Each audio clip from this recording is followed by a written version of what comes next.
Okay, folks, now we're going to talk about something called z-scores. And z-scores are sort of a funky way for us to understand standard deviations and fractions of standard deviations away from the mean. So let's see if we can figure out what all this is talking about. So we're going to talk about what is a z-score. We're going to look at something called z-tables. We're going to use them to find percentages, and we're going to use them to find data values. Ooh, scary. Okay, so if you think about a bell curve, we know the percentages between however many standard deviations from the mean, right? So between plus or minus one standard deviation, so minus sigma here and positive sigma there, we know we had about 68% of the data. And between two standard deviations, we had 95%, yada, yada, yada. But where would I have to be to say, 80%? Or where would I be for 90% or 73%? So we could be in places that are sort of in between 1, 2, or 3, so fractional values of those standard deviations. So what a z-score is, we say it is the number of standard deviations you are away. So if we have x equals mu plus 1 sigma, then we would say z equals 1. Z equals 2 if we're 2 standard deviations away, and if we're 3 standard deviations away, it's equal to 3. So in general, we just call however many standard deviations we are away from sigma, from mu, we call that the z-score. Now, we take this formula, and if we wanted to find z instead of finding x, all we have to do is rearrange the formula. So z is whatever data value we have minus the mean divided by the standard deviation. Let's put this into practice. This is the scariest thing you've ever seen, assuming you've never met my in-laws. Just kidding. They're wonderful people. Why? So this is what we call a z-table, and it looks pretty intimidating. But I'm just going to try and make you get a better understanding of it. Let's look at the fact this is really two tables jammed onto the same page. We get the negative one and the positive one. So all this one on the left is all the data that's on the left side of the bell curve, and everything over here on the right is on the right side of the bell curve. Okay? So let's take a z-score. We'll look at this z value here of 1.0. And let's say 1.00. So you notice they got all these values? That's the sort of second decimal place after 0. For any one of these one decimal places after 0 that we have down here.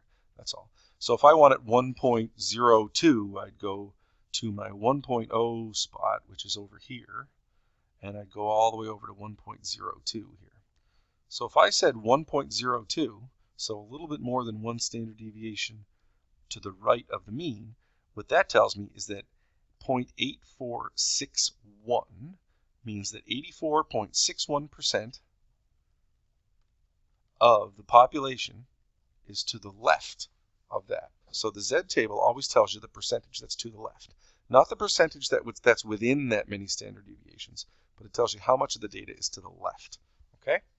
So we'll get used to using z-tables as we go. So this first one says IQ scores are normally distributed with a mean of 100 and a standard deviation of 115. So what percentage of people score below 118? So 118 would be over here somewhere on the curve, just to the right of 115. And so that's between 1 and 2 standard deviations away from the mean, so we can look at it this way kind of thing. Okay, so how far is, exactly where is it? Well, what we'd have to do is we'd have to find a z value for it. So we know that z is equal to x minus the mean divided by the standard deviation. So that's going to be 118 minus the mean, which is 100, divided by the standard deviation of 15. So that's 18 over 15, and if I do the arithmetic, that's 1.2. So we've got 1.2 for our z-score. Now it says, what percentage of people score below 118 in an IQ test?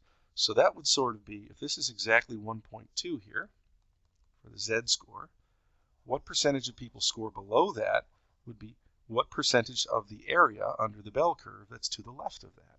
So all I have to do to figure that out is go to my z-table. I go to 1.2, which was the z value that we had right here. I want 1.20 exactly, so I'm in this column, and I'm coming down to 0.8849, so about 88.5%. So I go back to my question, and I say that means I've got 88.5% of the people in the world would score less than 118 on an IQ test. Okay, let's see. For the same example, what IQ score would you need to have to reach the top 5% of the population? So to reach the top 5%, you've got to be in what we call the 95th percentile. So we want to know 95 percentile.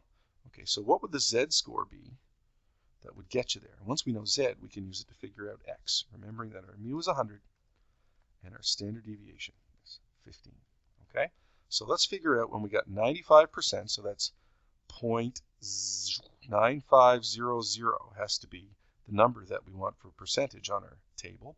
And then we just got to figure out what that Z score is. Okay, so let's go to our table over here.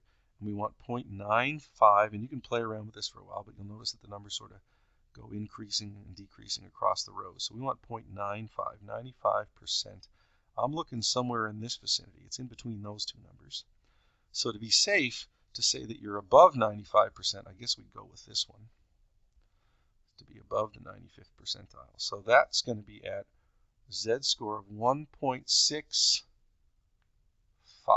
So we have a Z score of 1.65. Okay.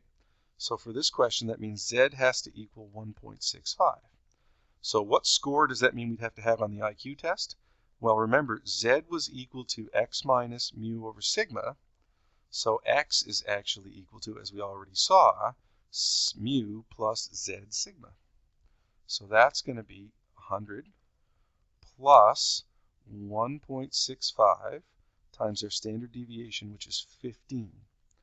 Okay, so we got 100 plus 1.65 times 15, and that's 124.75. So I'm going to say on the safe side, you'd have to score 125 on the IQ test to be in the top 95%, or sorry, the top 5% of the population. Okay, so a Z score tells us how many standard deviations we are away.